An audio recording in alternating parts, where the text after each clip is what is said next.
All right, guys, welcome back to episode 16 of Voice of the Broken. I am on a yoga ball chair in my office recording instead of out there because I'm still having back problems. Just quick update on that for those of you who actually give a shit. I am getting decompression treatments 3 times a week to try to undo the herniated disc in my spine. So far, the results have been mediocre. I have been medicating and doing things that will help with that. Steroids, osteoporosis meds, osteoarthritis meds, I should say. Trying to get the inflammation down, ice packs, whatever. But I am sitting on a yoga ball in my office. Little background just so that we can still make content because I don't want to just stop the podcast.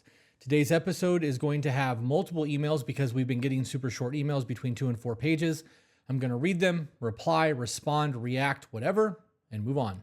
With that being said, we're going to jump right into this first email from rock bottom to the mountaintop. This one is 2 pages long.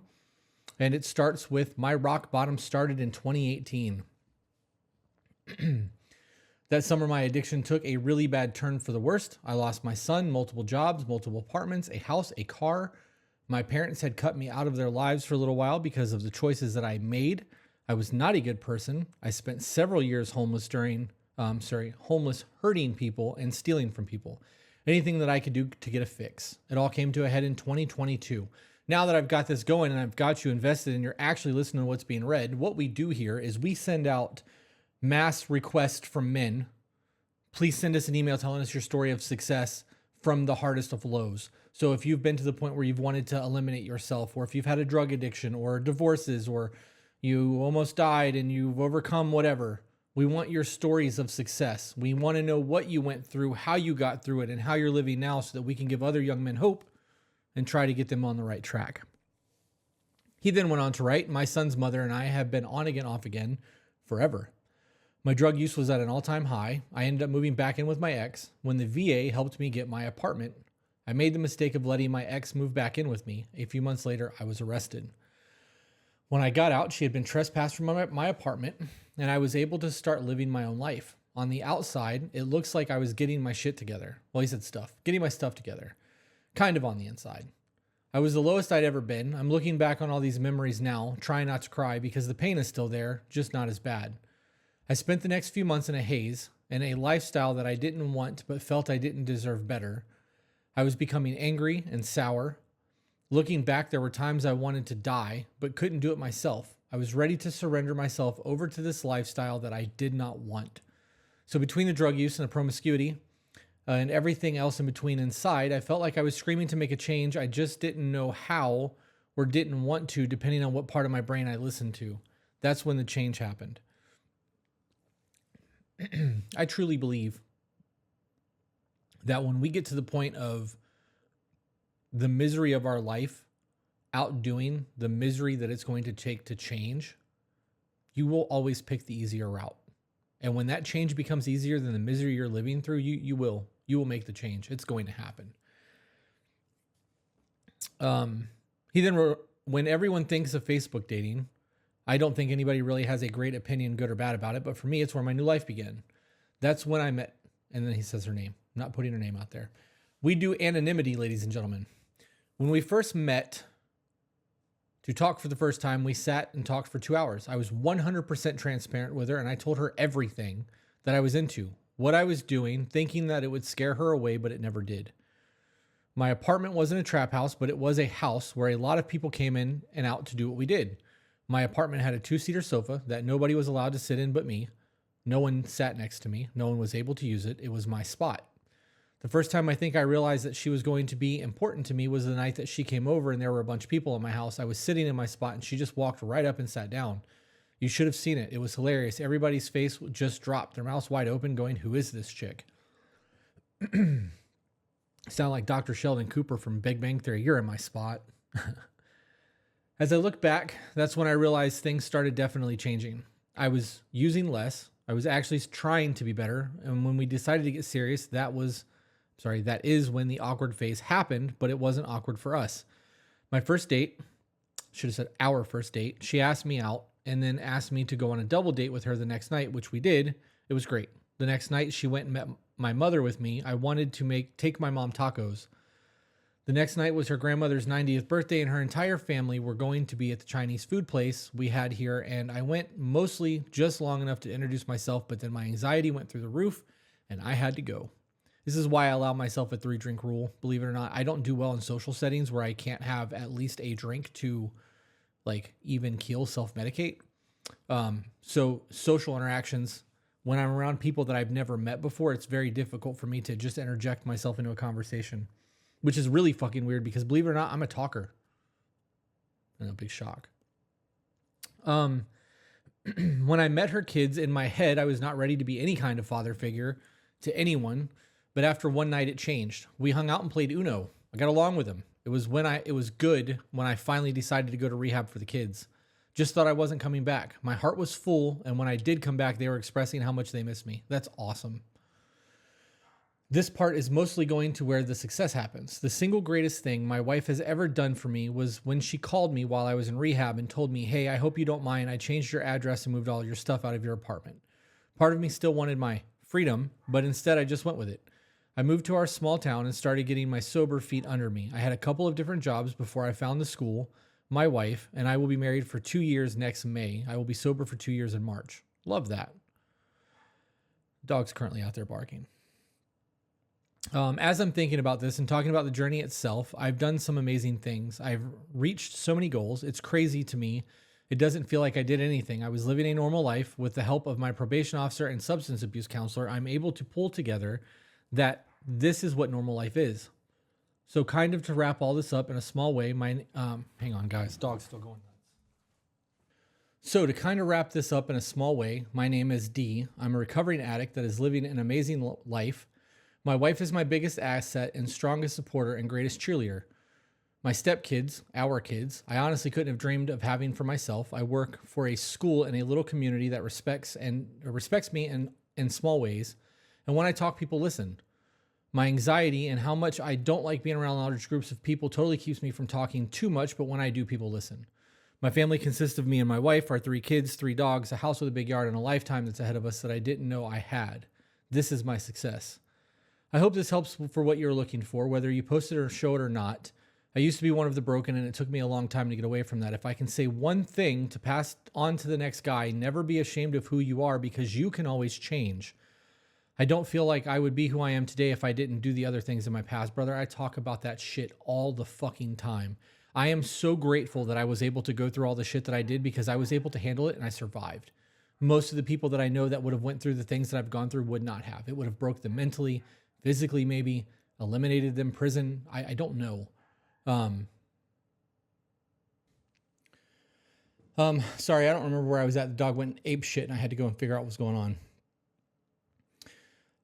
This idea of, I remember the idea of all the things that you had to go through to get you get you to where you are is going to allow you to mentor other people.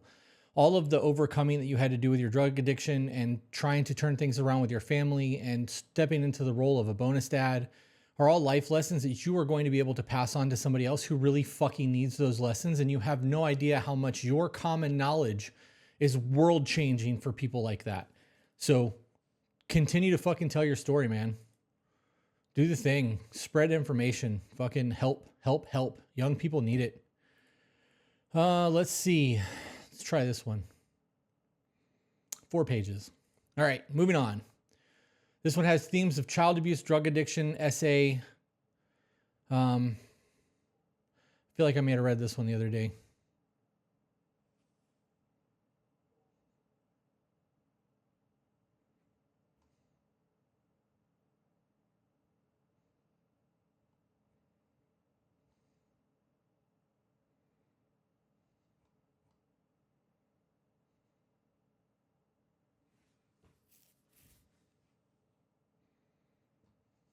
No, maybe not. I'm gonna read it anyways. All right. Good morning, Chris. I would love for my story to be told on the podcast. I haven't been in the Discord, but for 2 days and I'm already making progress. So thank you for orchestrating all that you do. My story starts at 9 or 10. I was in school and an incident happened with a classmate where I threatened to punch him in the face and he lied, making it worse. Due to my history of anger issues, everyone believing him, I was suspended and subject to child abuse by my mom and stepdad. It happened to be a Friday where I was going to my dad's house for the weekend. I wouldn't sit down on the school bus. On the way to my dad's house, he was the bus driver and picked me up in his work bus. Long story short, he found out what happened and called the cops and DCF. My mom and stepdad were arrested, and I was a ward of the state in my dad's guardianship. Due to health issues, about 2 years after the incident, the state deemed him unhealthy to care for me. I was removed from his care and sent to my cousin in Idaho who offered to adopt me. Issues arose with her husband, and it was brought to the caseworker that my dad was the root of the problem. So I was put under a no contact order with my dad. This devastated me. Started crying, worse, and my cousin's husband gave her an ultimatum. Him or me? One had to go. She chose him, and I was sent back to Florida to live in a foster home. I was put into one that was decent, but a lot of bullying from my 9 foster brothers. After a year of living there on Thanksgiving, my grandparents showed up to tell me that my dad had passed away. I lost the one person who meant the most to me and gave me validation and recognition, and was always there for me no matter what. Grandparents offered to take me to Maryland with them to adopt me. I agreed. I went at 15. In Maryland is where I started drinking, smoking cigarettes, snorting pills, and selling drugs. Around the same time, I met the girl who I lost my virginity to after a 2-year relationship. Then a week later, found out that she had been cheating for 2 years. This drove me deeper into drugs. I continued my usage from 15 to 23, going through a long string of being cheated on by girlfriends, lied to and used by friends, etc. I also ended up getting criminal charges from the ages of 17 to 19.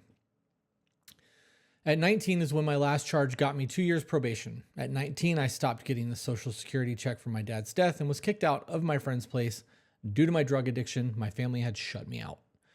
I tried asking for help, but to no avail. I ended up homeless the first day I was seen by a woman and her elderly father who let me sleep in their living room. Then the second night I was back on the street. I ended up Baker acting myself for 5 days of food in bed that Maryland keeps you Baker acted for. In there, I met a guy who had just been abandoned after 20 years of marriage, and she took the kids and only left him with the house and business. We ended up making an agreement that I would work for his company, which was only him burying propane tanks, stone driveways, etc., and would provide me with a phone, food, and room. After about 3 months of this agreement, while I was still on probation and had already been told I could not be homeless again or my probation would be violated, he began demanding I let him perform sexual acts, and if I refused, he would kick me out and let my PO know so I would be arrested. This went on for 1.5 years. Jesus, dude. Then I met my son's mom, who I moved in with, and we found out she was pregnant after 3 months of our relationship. Unfortunately, the same time I was told she was pregnant, I was told in the same breath that she had cheated on me and the kid might not be mine. I stayed with her for another 1 year and 9 months trying to make it work for our son, even though I still didn't know if he was mine. We had him when I was 21. When I was 23, we broke up and really started thinking about everything. Really fucking hope that you had a DNA test. I signed up for Tech, and I left Maryland to go to school and get myself clean from the drugs. I got to see him a few times after that, but haven't seen him since he was 5. His mother refused to answer any form of contact from me to let me see him. I'm now 32 and just getting into your Discord. I don't know why you said that all in that same sentence, but their lawyers can get involved. This is an excuse. All of you guys out there who are like, she wouldn't let me see my son. I understand that lawyers cost money. If you want it bad enough, you'll figure out a way to make that happen. Even if that means you have to play nice to the mom, you will do what's necessary to see your kids if you view the relationship worth it. And as you're young right now, you have that mindset of, well, they'll know one day, they'll get it, they'll understand. If you don't have a relationship with your kids, they're not going to understand shit other than you don't have a relationship with your kids. And that's speaking from experience. Since I left Maryland almost 10 years ago, I have been clean from drugs and isolating myself from people except a few I call brothers. I'm realizing now the isolation basing my whole existence on the past 18 years is causing my unhappiness, and I am diving headfirst into your content and Discord and everything you have orchestrated and trying to figure out who I want to be and how I want to live my life. I can't wait for the life coaching to be back, but I will be making my own progress forward until then. Thank you. Not at all what I expected from this email. I'm glad that you're fucking making changes, dude. It takes time, it takes effort, and it doesn't just go away. You're going to have to do the fucking work, and the work's hard. The good news, the best fucking news that I can give you right now to everyone that's listening is it's your fault. You can take the blame, you cannot take the blame, doesn't matter. Your decisions are your decisions, and everything that's happened in your life has happened because of the decisions that you have made. You are capable of making better decisions. You can't change other people. And as long as you are the fucking problem, there's hope because you can fucking change you. You can't change other people. We are fucking 20 minutes in. Jesus. All right. We're going to do another one, I guess. This one's just called advice. This is a 5-pager. All right. Fuck it. Let's see what this one does. Hello. I've been following your TikTok account for about a year now. I recently became aware of this project and I would like to share my story. Hell yeah. Of course, I'm relatively young, 31 male, and I'm just starting to enter my career. Don't know where to start. Most people don't. I grew up in a good family, but was diagnosed with ADHD at the age of 3. Don't know how that's even possible. Brain is wild. I underwent a multitude of treatments from comprehensive brainwave therapy, cognitive behavioral therapy, somatic therapy, etc. I was started on medication at a young age and always hated medication. I don't say that I blame you. I think my opinion on this has been stated enough, but I believe that meds are a way to get people to submit. Calm down, do what I want you to do, not what you want to do. Don't be an individual. Don't think for yourself. These quirks are not quirks. They're problem behavioral traits, blah, blah, blah. Maybe you just needed to be a kid for a little while. I was put into a private Christian school for grades 6 through 7 and a Catholic school through 8th grade. I was bullied a lot in school, which was a constant battle. I eventually came to terms with the fact that I would have to be on meds for the rest of my life. I don't believe that. I don't believe we have to be on meds for the rest of our lives. I believe that's a choice. I believe that there is enough natural medicine on the planet that we could use food or we could find other things to do what needs to be done. I am really anti big pharma, guys. And there, I understand that there are meds that people absolutely fucking need and you can't live without them, but like there are some that people are prescribed simply because it makes the doctors and the pharmacies money. I always struggled fitting in growing up and found it profoundly difficult to make friends. Part of this was because of my ADHD. The other was because my mom was ex-military and my father was a corporate business executive, so we moved around a lot. That's probably the bigger issue. I came to learn at a young age that all the things come to an end and found that even though I desperately craved connection, it was never worth it. My father committed suicide when I was 5 years old, which contributed to some of the negative behaviors I experienced as a kid. I don't think I ever fully processed this event in my life. You making that fucking statement means that you have the opportunity right fucking now to correct that. I don't think I ever fully processed this event in my life, bro. You are 5 years old. Your old man did what he thought was the best thing for him in the moment. It had nothing to do with you. This is a decision that he made for him, and people will call it selfish. I say that when you're in that much pain, sticking around could be the selfish thing. I don't fucking know. I'm not living in that experience and the person who was there going through that, and neither was anyone else. So all of the hypotheticals and all the thoughts that can go into that are nothing more than hypotheticals and fucking thoughts. Process your shit, dude. Understand that you're a 31-year-old man and most of your life has been lived without your dad. And though this was a very horrible fucking event, you may now have insights that other people may not, and you might be able to save a life one day.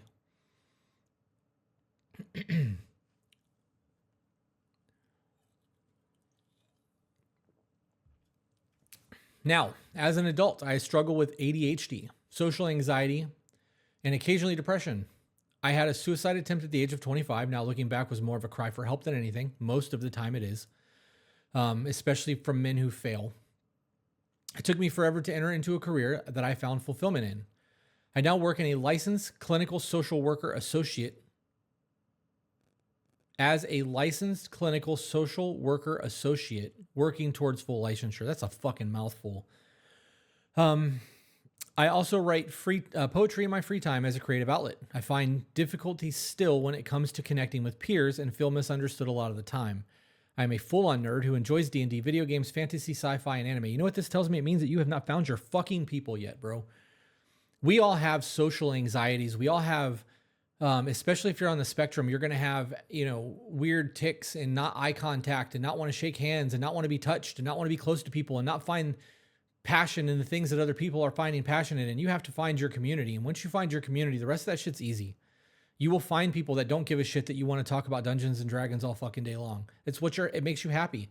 If you live your entire existence to work and all you want to talk about is work, that's boring as fuck. I would much rather hear about your D&D campaign all day. I watch TikToks about other people's D&D campaigns because the shit's fun to me. You just got to find your tribe. I would also like to point out that most adults are broken individuals that have lost the idea of creative thinking processes. And we have had it beaten out of us verbally, physically, mentally to just fucking get along. How dare you think outside of the box? Think to remember, pass the test, get ready to go do this next thing so that you can do the thing after that. Fuck taking a breath and enjoying the life that you've been given.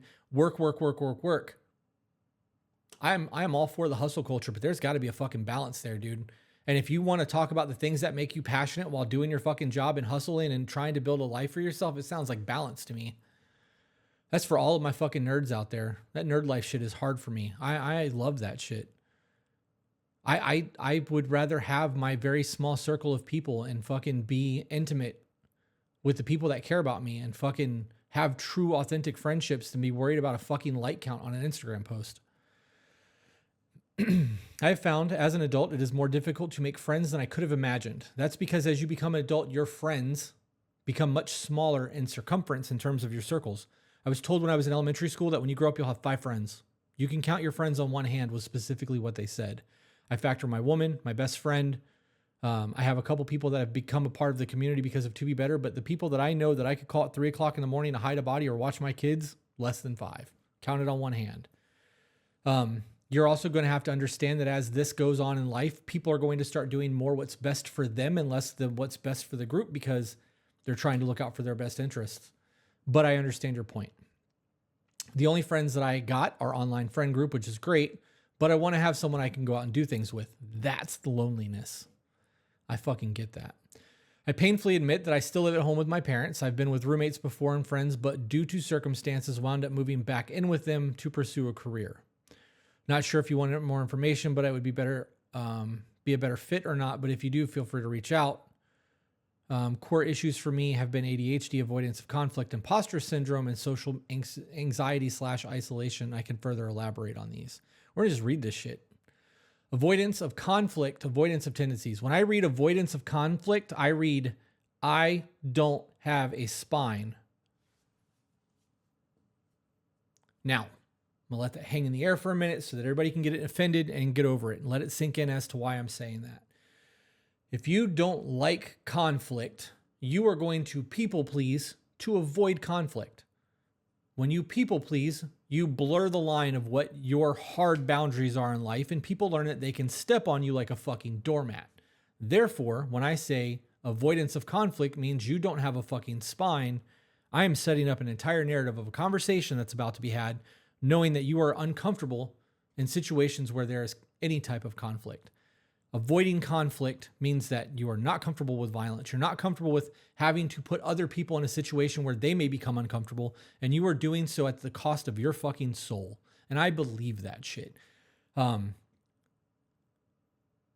response to the disrespect needs to be louder than the disrespect itself. I fucking believe that full chest. However, it's important to recognize that there are times and places that you need to just kind of push things aside and let them go versus creating a whole lot of unnecessary bullshit. And that's choosing your battles. So he wrote on to say, in my last relationship, everything was great until it wasn't. That's the way it always is. And part of this was probably due to the circumstances of her going through a divorce and needing a place to stay. So my family and I opened the door to her. So we were on top of each other in one room a lot. No, what it sounds like is she was going through a divorce and you were used. She realized that you were a people pleaser and that you were willing to do for her in order to get her out of that situation since she used you. That's what I got from that first paragraph. Towards the end of the relationship, I was pulling away and she was very much an anxious attacher. While you were her knight in shining armor when she needed you, she attached to you through a trauma bond and then things started changing. I felt like I had changed. I used to enjoy the video games and spent time with my online group of friends, but throughout the relationship, I hung out less with them and it felt like I was sacrificing the things that I once enjoyed to be with my partner. You are now looking, you allowed your partner to be your escapism from the video games. You allowed her volatile situation and her emotional needs to take precedent, which is good because that's what we do in a relationship. We put the needs of the relationship above the needs of the individuals. However, you did so in a way that removed your self-care. I no longer get to play video games. I'm distant with my friends. I need quality time with me. This could look like guys going to the gym, going to the gun range, going to do jujitsu, playing video games, going to the bar, a barbecue once a fucking month, going kayaking, fishing, hunting, whatever it is that we do to fill that man shit that we fucking need to do needs to continue to happen, whether you got a woman or not. That's all there is to that shit. Self-care matters to us just as much as it matters to women. We just don't smell as good after we're done with ours. Period. Was I wrong to break things off because of this? Possibly. I would need more information on that. Was I at fault for allowing her to change who I was? Yes. Should I have put my foot down more at the expense of her feelings? Don't like the way that was worded, but to answer your question, yes. I would rather have an honest conversation that leaves me feeling like, damn, that's kind of fucked up, than believing that everything in my life is golden and being lied to while somebody else is becoming resentful and starting to have issues with what's going on in our lives, right? So if I'm doing something and it bothers Peaches, I want her to fucking tell me that it bothers her. And I don't care if she's got to get shitty in the process. It may suck in the moment. She's pretty good about not doing that, but I would rather her be shitty and hurt my fucking feelings bad than fucking lie to my face and allow me to believe that our relationship is Gucci when it's not. That's all there is to that shit. That whole fucking scenario, like, it's not at the expense of her feelings. It's not in spite of, it's in lieu of. Hey, I understand that you're fucking needy and that you went through a traumatic divorce and you're living here and we're trying to make things work, but I still need my self-care. So every Wednesday night, from the time I leave work until the time I go to bed, they're my nights. If I want to play Dungeons and Dragons, I'm going to fucking do that. If I want to play video games, I'm going to do that. If I want to get 9 people together in a Discord chat and make fart jokes for 6 fucking hours, this is my self-care time. It's 1 day a week. I need this. I need you to respect it. Yeah, you got it, babe. Thanks for telling me. I'll make Wednesday night bingo night with the girls and they go do their thing. Nothing wrong with that. It does become a problem, however, when you demand your self-care time and then prevent them from doing theirs, but that's a whole different conversation.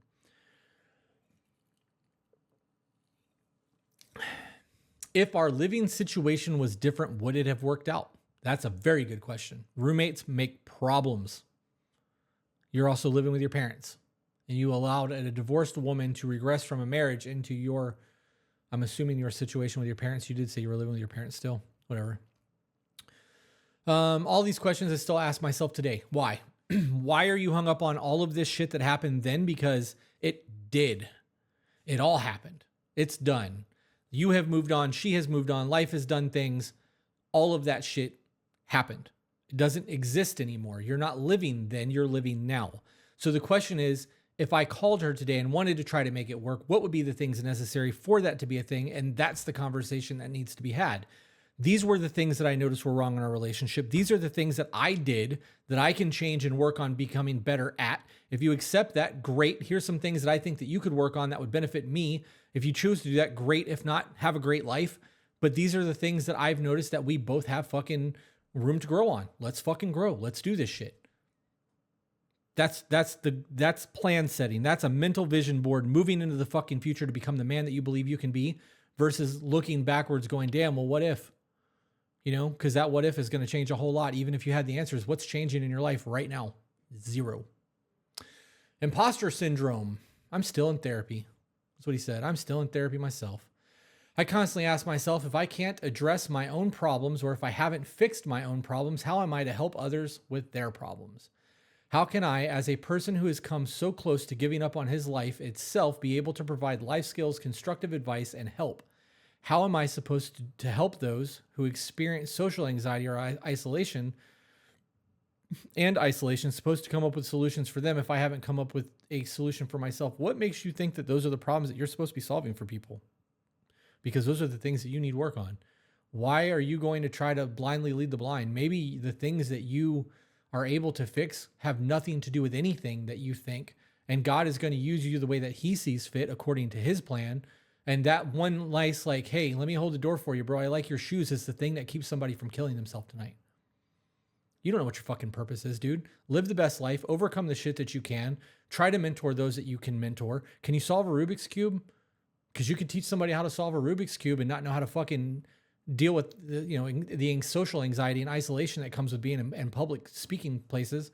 As for imposter syndrome, if you're doing the thing and you hold a space and people are fucking listening to you and you are guiding people towards something better, or you're getting paid to do a job, there's nothing to be an imposter there. That speaks to your own self-worth, your own lack of belief in the things that you're talking about, and the authenticity of who you are. I don't think you should be trying to fix people's problems that are going through the same problems that you are. You need a fucking community of people that's going to help you grow through that shit.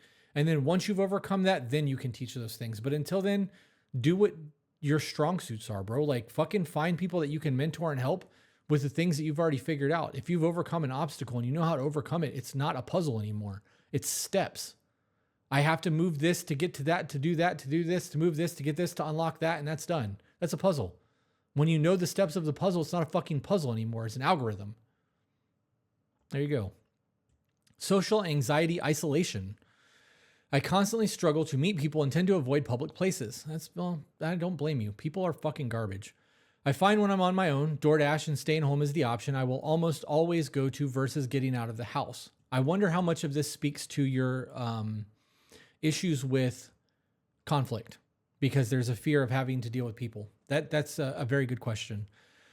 I struggle to be myself around others and even find I can't start conversations with people. The irony is I have no issue having one-on-one conversations in my sessions with clients, but when I'm out in the world with people, I don't know the unknown variables. They scare me.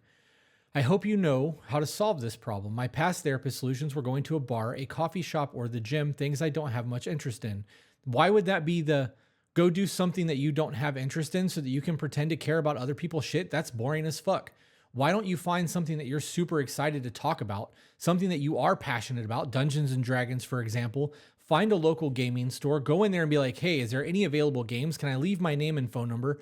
And then find a fucking group of nerds and start talking about shit that you enjoy. You will be surprised how easy it is to have the conversations about the things that you are fucking passionate about versus trying to pretend to care about other people's problems. And if you are working as a therapist, don't give this advice to people. Going to the bar is not good advice.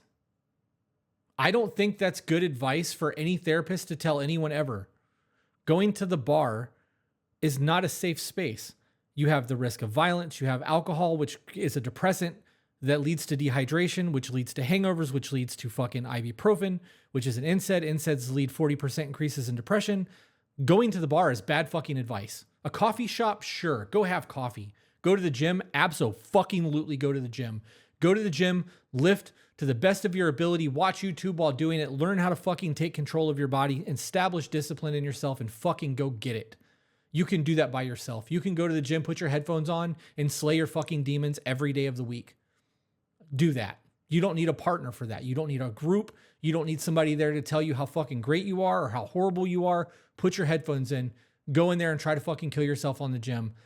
Lose some weight, gain some muscle, change your physique, gain some confidence, maybe have a little bit more confidence in your ability to deal with conflict. Those are life lessons. We're not about participation trophies. You want a new PR on the bench, you're going to have to fucking do that work. Go do that work. Oh, sorry guys. Peaches is asking me what I want for dinner. She's more important than you are, so. All right. Yes, I said that. My wife is more important than my podcast. Living in a rural community doesn't help much when it comes to meeting people and forming relationships with others. Yeah, I mean, living in small towns, that's definitely a thing. But you can still find things that you're passionate about. Let's say you are passionate about photography, Dungeons and Dragons, Warhammer, fucking vintage video games, whatever. It costs you nothing to create a group on Facebook. Call it My Town Hobby Photography, My Town Hobby Game Night, My Town Board Game Night, My Town name, whatever. Make it public. Let people fucking invite themselves to the group and then create conversations with them about the things that they're interested in. Maybe you can get a fucking Magic the Gathering Commander pod every Friday night to sit down for 5 hours and play Commander. You don't fucking know. But unless you create the community, what makes you think somebody else is going to do it? Somebody eventually might get lonely enough and go, hey, that's a great idea. But you have the ability to influence the world around you. You should do that.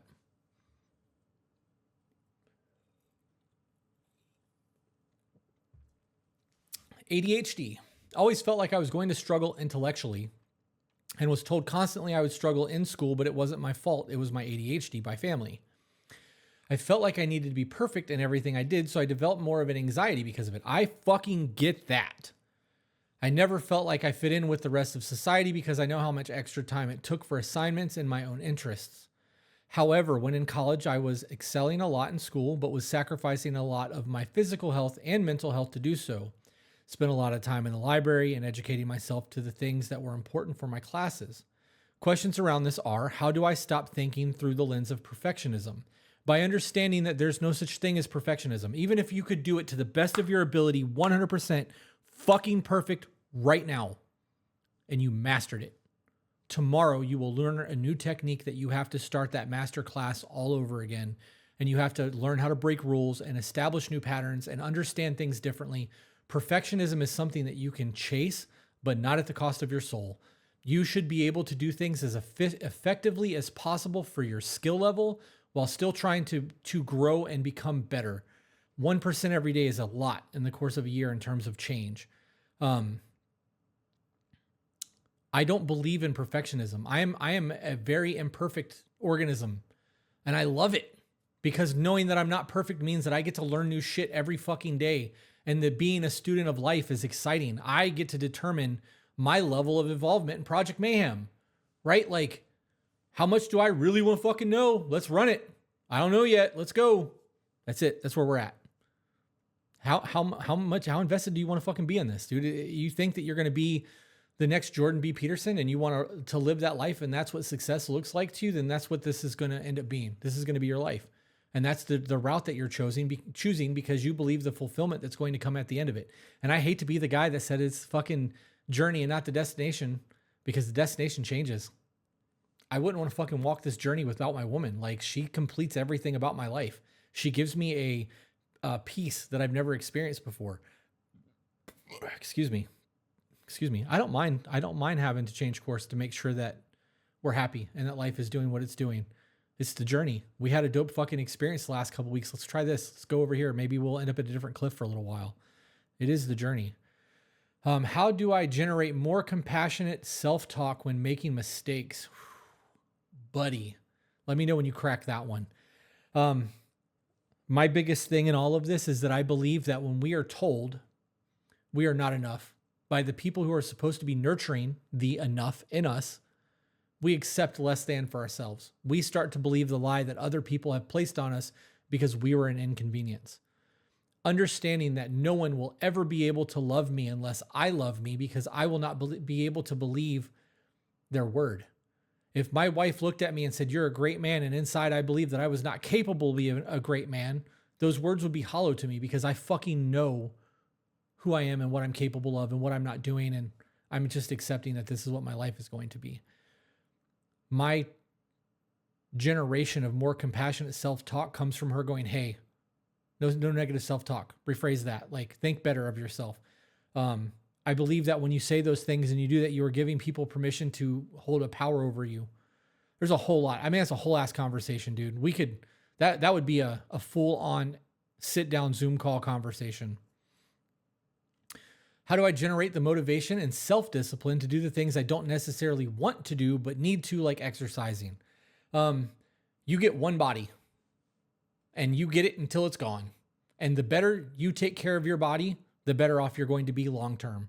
And I know that when you're young, you feel invincible and things don't hurt and your knees don't hurt and your back don't hurt and you can go and do all the things forever. As you get older, that shit starts to catch up to you. And if you want to fucking have a long, healthy life that you get to enjoy past retirement, you have to take care of yourself. It's as simple as that. And doing 15 to 20 minutes of meditation a day and then exercising for 30 minutes is not the end of the world. If that means you get to an hour less of sleep, take the hour less of sleep. Build the confidence in yourself. Motivation and discipline are not the same thing. Discipline is the gas in the tank. Motivation is the nitrous on the engine. You can be motivated as fuck, but if you're out of gas, you're out of fucking gas. So work on the discipline, set a routine. 8 o'clock in the morning, I get up. 8:15, I'm in the gym. 8:35, I'm fucking doing cardio. 8:45, I'm lifting weights, blah, blah, blah, blah, blah. And then follow that routine every day for 6 months.